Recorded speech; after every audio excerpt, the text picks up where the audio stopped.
मग ते वजन बॅलन्स केलं जातं।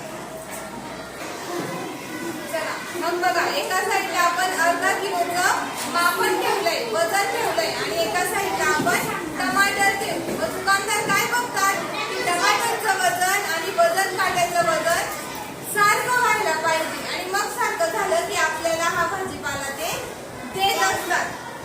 मग देताना कोणत्या पिशवीत घ्यायला पाहिजे आपण? कापडी पिशवीत घेतलं पाहिजे, बरोबर? हे झाले वजन काटे। त्यानंतर हे पाहिलंय कधी तुम्ही? कुठे पाहायला मिळतं तुम्हाला? दूध घेण्यासाठी, आणि दूध घेण्यासाठी या भांड्यांचा वापर केला जातो। ज्या पद्धतीने याला किलोने मोजतात तसं इथे मिलीलीटरने मोजतात। कशाने बरं? मिलीलीटर। हे पहा इथे किती बरं? 1000 मिलीलीटर, बरोबर? ज्याला आपण 1 किलो दूध द्या असं म्हणतो की नाही, पण ती चुकीची पद्धत आहे। हे मिलीलीटर मध्ये मोजलं जातं। जे द्रव पदार्थ असतात पाण्यासारखे, दूध पातळ असतं की नाही, म्हणजे याच्याने मोजलं जातं। असे भरपूर आहेत आपल्याकडे। हे पहा, हे 500 मिलीलीटरचं, हे 200 मिलीलीटरचं, हे 100 मिलीलीटर आणि हे 50 मिलीलीटर। ज्या पद्धतीने हा काटा आपण पाहत असतो, आताच्या नवीन युगात नवीन काटा आलाय तो म्हणजे इलेक्ट्रिक। पाहिलाय तुम्ही? हो की नाही?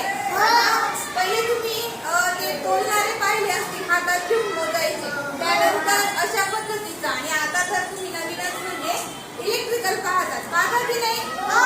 त्याची पद्धत पण तशीच असते, पण इथे नंबर दिलेले असतात। म्हणजे जर 1 किलो पाहिजे असेल तर इथे त्या प्रकारचे नंबर्स येत राहतात, म्हणून आपल्याला तो भाजीपाला घेण्यासाठी पण सोयीस्कर आहे।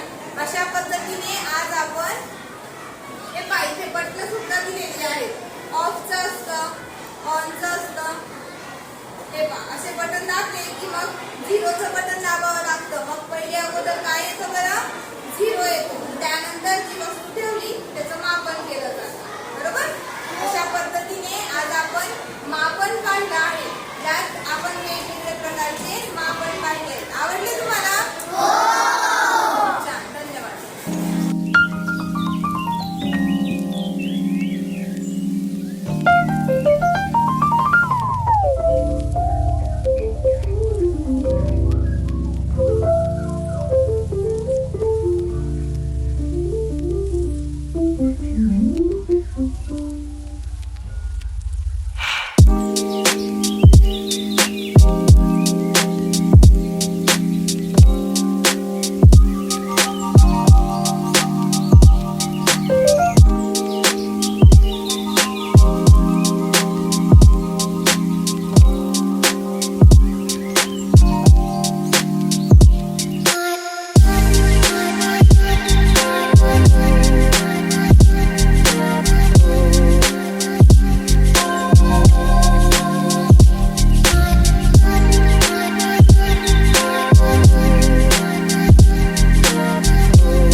व्हिडिओ आवडल्यास लाईक करा, सबस्क्राईब करा, बेल आयकॉनवर क्लिक करा। धन्यवाद।